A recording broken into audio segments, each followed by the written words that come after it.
Welcome to this forensic science quiz video. Test your knowledge on key concepts in forensic science. Question 1. Who developed DNA profiling? Your options are A. Watson, B. Crick, C. Alec Jeffreys, or D. Darwin.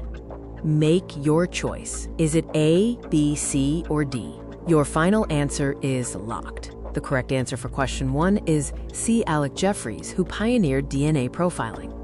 Question 2. A fingerprint is an example of what type of evidence? A. Class evidence, B. Individual evidence, C. Circumstantial, or D. None. Time to lock in your answer for question 2. Choose from A, B, C, or D. The correct answer is B. Individual evidence, as fingerprints are unique to each person. Question 3. Which branch of forensic science deals with cybercrime? A. Toxicology, B. Ballistics, C. Digital forensics, or D. Anthropology. Decide on your answer for the final question. Is it A, B, C, or D? Final answer locked. The correct answer for question 3 is C. Digital forensics.